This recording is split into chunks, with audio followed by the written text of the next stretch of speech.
taliyaha qaybta 27aad ee ciidanka xoogga dalka Soomaaliyeed General Axmed Maxamed Cali Sow General Tradish oo maalmahan howlo nabadeed u joogay degmada Maxaas ee bariga gobolka Hiiraan isla markaana shir jaraad ku qabtay degmada Maxaas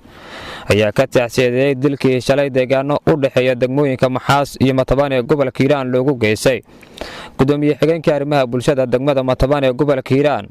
Faarax Nuur Guure iyo askar ka tirsaneed ciidamada qalabka sida oo ilaalo u ahaa isla markaana maanta lagu aasay qabuuraha degmada Maxaas ee gobolka Hiiraan taliyaha ayaa Xuseen gudoomiye xigeenku oo wada howlo nabadeed waxaana wax laga xumaado oo General Tradish oo ku tilmaamay falka lagu dilay gudoomiye xigeenka arrimaha bulshada degmada Matabaan iyo askartii la socotay asigoona uga taxsiyeeyay eheladii iyo qaraabadii ay ka baxeen iyo waliba maamulka degmada Matabaan iyo guud ahaan dadka Soomaaliyeed waxaan halkan uga taxsiyeynaynaa ciidamada qalabka sida ee askartii shalay islaax beenunaaskii iyagoo ku dhex jira ku dhintay iyo gudoomiye ku-xigeenkii degmada Matabaan oo muddo dhowr iyo 12 casho ku dhawaad soo waday hawshan oo halkaas ku dhintay iyagoo islaaxaas iyo kala celinta labada beelood oo walaalaha ah ka shaqeynayay ku dhintay ajashooda ku gashay waa u tacsiyeynayaa islaaxay ku dhinteen cidna dhibaato hadda uma wadin iyagana ajir ay heleen marka waxaan leeyahay marka insha Allah annaga dhana hadda islaaxaas ka wada shaqeynayno oo hawshan wada wadno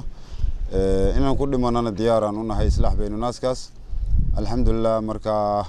waxaan leeyahay marka walaalahana waxaan leeyahay dagaalka joojiya walaalaha sharafta badan shacabkeenu waa shacab aad u sharaf badan labada beelood ba shacabkooda waa shacab aad iyo aad u sharaf badan dawladnimada raba wanaaga raba islaamnimadu ay ka muuqato insha Allah xogaa shaydaan ayaa maxaan ku yiraahdaa dhaxgalay bal shaydaanka iska naara nabadda u soo jeesta iyana nabad qaadataan islaax beenanaas ay ku dhinteen laba beelood oo walaalaha dagaal ay ka dhex maray ayay maxaan ku yiraahdaa u dhaxeeyeen askari xanuunsan oo kalena waxay rabeen in beledweyne la geeyo iyadoo la soo qaadayo markaas aan jeclayn in nabadoonna halkaas laga soo qaado insha Allah maadaama horay baabuurkani uu keenay niman xildhibaana iyo nabadoonno xildhibaanadaas ay kamid yihiin xildhibaan duwane oo xildhibaan ka ah Hirshabeelle iyo taliyihii ciidanka booliska Hirshabeelle iyo xildhibaano kale ayuu waday awalba iyo gudoomiye ku-xigeenka Allah u naxariistaa dhintay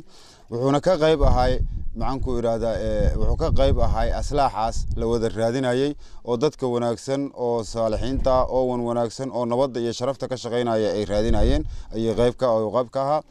waxaan leeyahay marka waa rag shahiiday oo ku dhintay islaax beenunaas iyagoo raadinaya dadku waxay soo weydiinayaan cid dishay ma qabiil ayaa dilay misaal shabaab ayaa dilay sharaxaad kooban naga sii ma al-shabaab ma dilin waxay kala dhex galeen laba beelood oo dagaalamaya islaaxaasina ku dhex jireen islaaxiyana ku dhinteen qabiilaadkii dagaalamaya beelihii dagaalamaya mid kamid ah dilay sidoo kale taliyaha qaybta 27aad ee ciidanka xoogga dalka Soomaaliyeed General Tradish ayaa ka hadlay halka ay marayaan howlihii nabadeed ee maalmihii ugu dambeeyay oo ka wada deegaano hoostaga degmada Maxaas ee gobolka Hiiraan kuwaas oo ku dhexdhexaadinayay laba beelood oo walaalaha maalmihii ugu dambeeyay xiisadooda colaadeed ay ka taagneed deegaano hoostaga degmada Maxaas waxaana waxgaradka labada dhinac ee dagaalamay oo ugu baaqay inay joojiyaan xabadda isla markaana wax walba oo dhacay lagu dhameeyo wada hadal iyo gogol nabadeed wax fiican waay waa wax wixii shalay dhacay wax kaba u dhacay